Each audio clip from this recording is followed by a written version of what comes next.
Okay, right, I'm doing a presentation on sport coaching. The roles I came up with is motivator, leader, organiser, role model, friend and demonstrator. The coach has to be a leader as well as a coach because they would have to take control on situations. For example, the coach would need to take the training sessions, get the players to do things that he set up. A main role for the coach would be an organiser, as the coach needs to get the players doing something in the sessions and warm up for the matches. So for example, Brendan Rodgers would organise a training session based on the match for a Saturday game for the opposition. Just get the players knowing what they need to prepare for the game. To be a motivator, the coach would need to have a positive mindset and to be backing his players throughout the game. It is key for the coach to be a motivator because it just makes the team play generally better as a team and enhance the performance. The coach of a role model, to some people, for example, my coaching role model is Jason Mourinho because he has a good coaching style and he wins so many trophies. I find it's unbelievable really because every club he's been at, he's put them into a better position through his style. A friend is a good role for a coach because having a good relationship with the players helps with any problems. For example, when Brad Jones' son had leukemia, Brendan Rodgers was there to get him through it and focusing on the football side of things. The coaching role is to be the coaching role for a demonstrator. Is to get the players get what they are trying to introduce. For example, they lose their last match, the coach wanted to change the way they play at the back, which should demonstrate what he wants the defence to do in order to stop losing. The responsibilities. These are some of the responsibilities I thought of. Health and safety, equal opportunities, knowledge of the coach, and technical and tactical. Health and safety is a common responsibility for any coach because they are responsible for the safety of the players. For example, when the coach leads a session, they will have to check if any dangers around that could cause any problems to the players. And also they will need to know all the details about the players, like if they've got any health issues or injuries. The coach must give everyone equal opportunities. It's the coach's responsibility to give every opportunity to play. For example, if they were doing something simple like free kicks, you should let everyone have a little taster and then see who's best. It's the coach's responsibility to have the knowledge of the coach and the knowledge of the sport. They are coaching because they lead a session. The coach would need to know a bit about the sport to coach the technique to the group. For example, if I coach the football session, I would need to know about the sport so I can actually coach it to their ability. The coach needs to be good technical and tactical because the players need to learn technical and tactical sides of the sport so they can improve their game. For example, my coach in football looks at different aspects on the technical and tactical sides of things which would help improve our team. The skills are providing instruction and explanation, demonstrating good organisation skills, questioning and providing feedback. Organisation is not just the coach's responsibility, it's also a skill to keep being organised for every match and training sessions they have.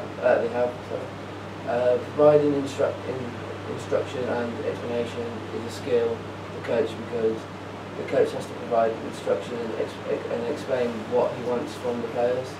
For example, the coach could say, I want the defenders to go up for the corners and explain why you want that to happen. It's important. It's an important skill because it will help the team be more organised. Demonstrating is a skill because it proves the coach knows what he's going on about. It helps the players understand what he's trying to introduce, and it's another way of coaching what he needs to do. Questioning and providing feedback is a good skill to have for a coach because it just proves the coach can find positive and negatives from the team, and he would give them feedback on what he needs to change. Styles: autocratic, democratic and laissez-faire. Autocratic is the more demanding coach. They make all the decisions and they tell the participants what to do and they get told.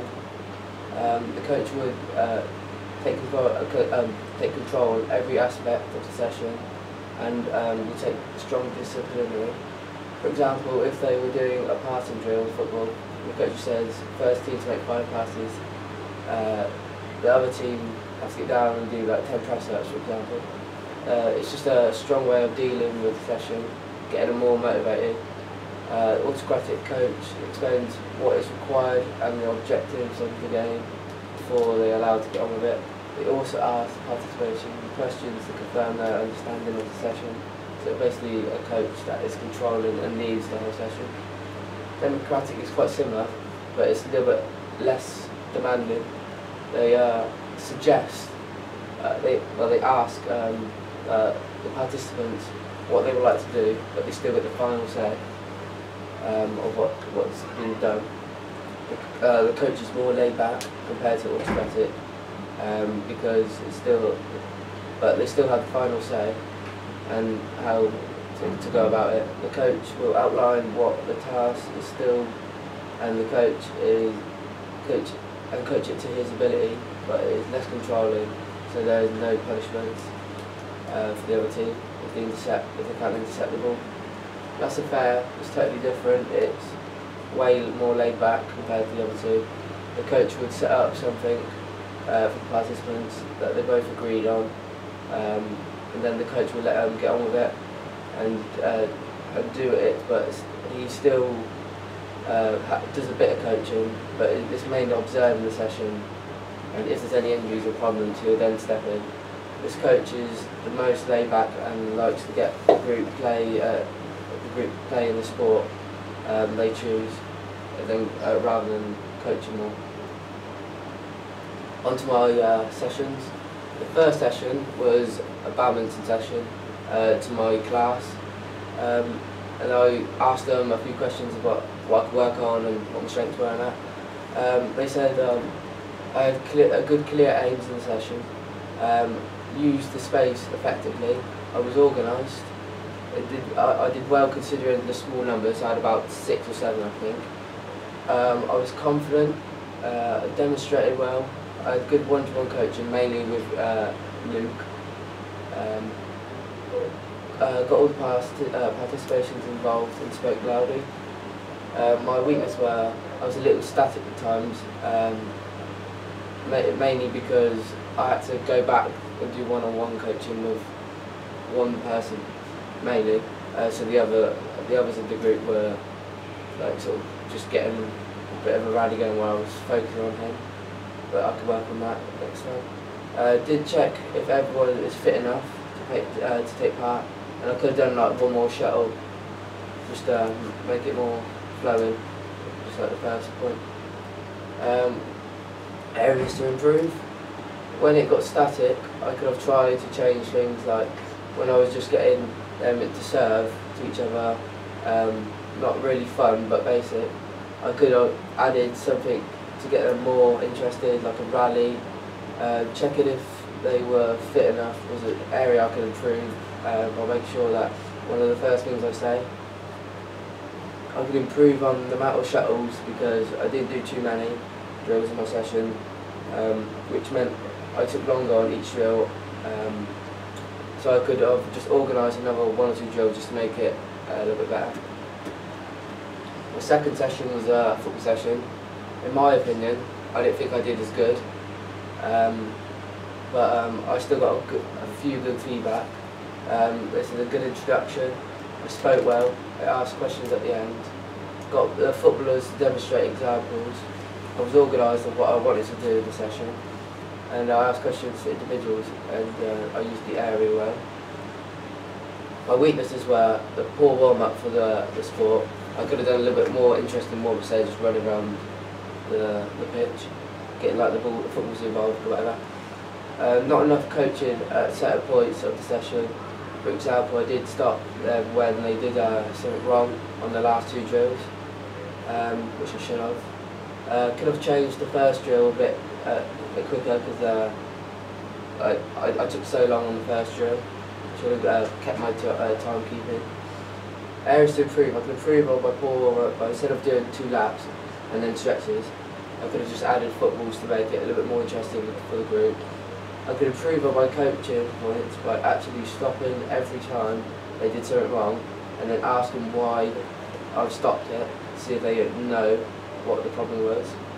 I could improve on my timekeeping by having a watch to separate the timing of the drills so it runs better. In the future,